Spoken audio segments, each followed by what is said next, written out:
Olá, sejam muito bem-vindos a mais uma explicação detalhada. Hoje, o papo é sobre um tema que, olha, tem dado o que falar, viu? Especialmente para quem está na linha de frente estudando para concursos públicos da área jurídica. A gente vai mergulhar de cabeça naquela balança super delicada. De um lado, as garantias constitucionais de um magistrado e do outro, a necessidade absoluta de imparcialidade no nosso sistema de justiça. É tipo um verdadeiro funil ético e legal. Então, bora lá entender como o direito consegue blindar o juiz contra pressões externas e, ao mesmo tempo, proteger toda a sociedade de julgamentos parciais. E para organizar as nossas ideias e o seu estudo, a gente vai seguir este roteiro bem estruturado. Primeiro, as garantias da magistratura. Depois, as vedações e deveres. Em terceiro, impedimento e suspeição. Aí passamos para a nova resolução do CNJ. E para fechar com chave de ouro, o embate prático entre associações e imparcialidade. Vamos nessa? Começando pela primeira parte da nossa análise, as garantias da magistratura, que são literalmente a base de tudo. Pensa no seguinte, a estrutura inteira do poder judiciário depende e muito de blindar os magistrados contra qualquer tipo de pressão, seja ela política, econômica ou externa. E como o nosso ordenamento jurídico faz isso? Através de um tripé de garantias super famoso que está lá no artigo 25 da LOMAN, a nossa Lei Orgânica da Magistratura Nacional. Primeiro, a gente tem a vitaliciedade. Basicamente, o magistrado vitalício só vai perder o cargo em situações extremíssimas, tipo uma ação penal ou um procedimento administrativo muito rigoroso. Depois, vem a inamovibilidade, ou seja, um juiz não pode ser transferido de comarca ou tribunal por pura retaliação. Isso garante que as decisões sejam tomadas com total liberdade. E, por fim, a irredutibilidade de vencimentos, que é o que assegura a independência financeira de quem está julgando. O pulo do gato aqui é sacar que essas garantias não são regalias ou privilégios, sabe? Elas são ferramentas estruturais vitais para proteger a independência do julgamento a favor de todos nós. Mas claro, nem tudo é festa. Entramos agora na segunda parte, vedações e o dever, ou seja, a nossa regra geral de proibição. Porque, né, em troca daquelas proteções maravilhosas que a gente acabou de ver, a lei joga duro. Ela impõe deveres éticos e proibições extremamente severas. O magistrado acaba abrindo mão de um pedaço da sua própria liberdade civil para garantir a lisura lá no tribunal. E aqui, preste bem atenção nessa regra geral histórica, porque ela é o alicerce do nosso estudo de hoje. O artigo 36 da LOMAN, lá no inciso 2º, é taxativo. É proibido ao juiz exercer papéis de direção técnica ou administrativa em sociedades civis, associações ou fundações. A única ressalva original que a gente tem lá no texto é para associações de classe, e olha só, ainda assim, sem receber nenhum centavo a mais por isso, ou seja, totalmente sem remuneração.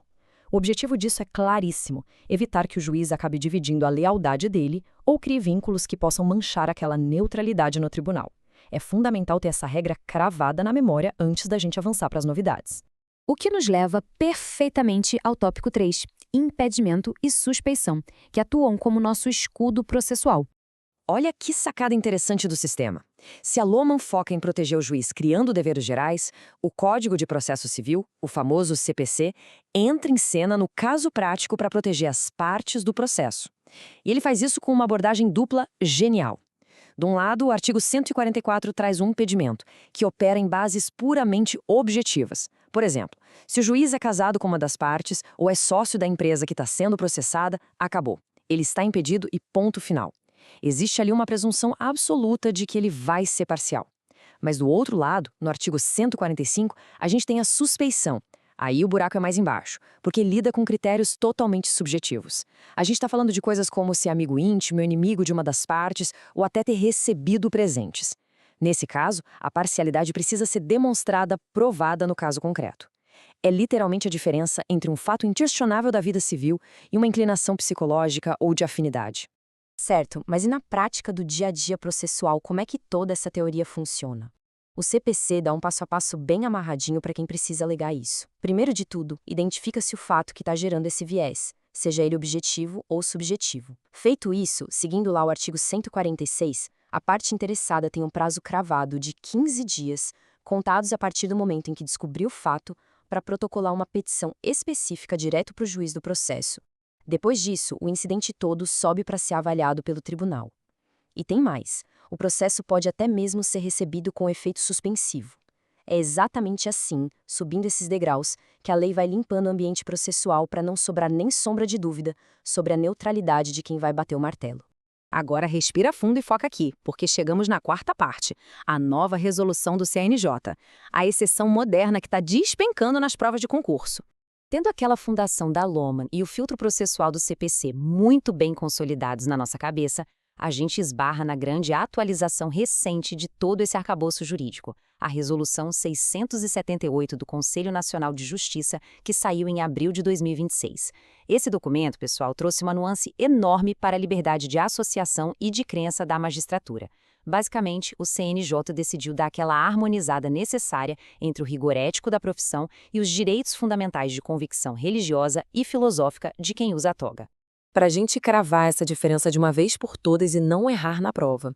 Enquanto a regra, lá de trás, a regra estrita da Lohmann, proíbe que o juiz ocupe cargos de direção em sociedades civis no geral, essa nova exceção do CNJ permite, com todas as letras, que membros do Poder Judiciário exerçam funções de gestão ou direção em associações sem fins lucrativos de cunho religioso ou filosófico.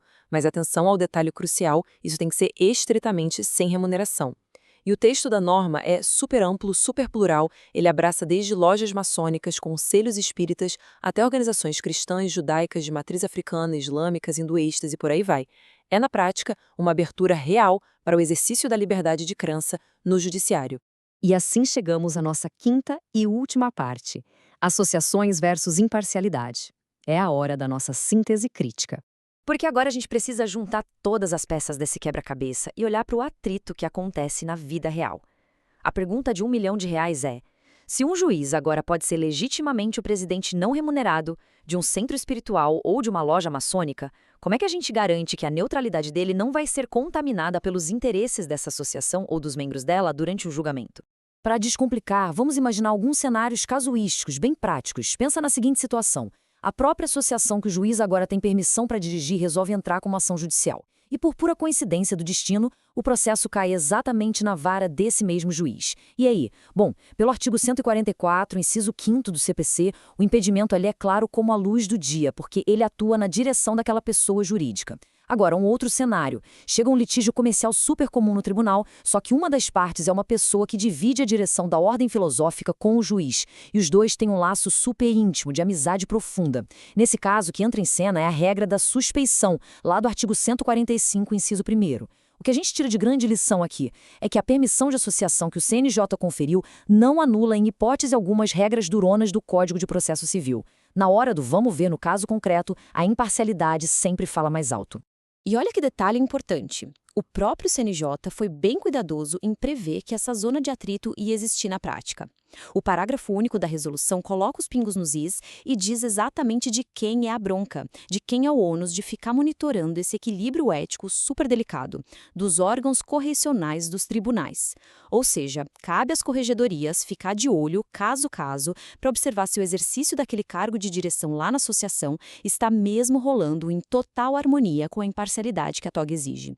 Se rolar qualquer desvio de conduta ou mistura indevida de papéis, o juiz vai com certeza estar sujeito a punições disciplinares. Bom, o direito é vivo, não é mesmo? E a evolução de todas essas normas só mostra pra gente como é complexo tentar reconhecer o lado humano e as crenças íntimas de quem julga, sem deixar que aquela venda simbólica da justiça acabe escorregando. Entender essa dança entre a Lohmann, o CPC e o CNJ não é só sobre decorar a lei seca para marcar o X certo na prova, é sobre compreender as engrenagens desse verdadeiro funil da imparcialidade institucional. Afinal de contas, com a nossa sociedade ficando cada vez mais plural e complexa, será que as regras que a gente tem desenhadas hoje vão dar conta de manter a neutralidade da justiça intacta nos próximos anos? É uma provocação e tanto para se ter em mente. Fica aí a grande reflexão para a sua jornada de estudos. Um forte abraço e até a nossa próxima explicação.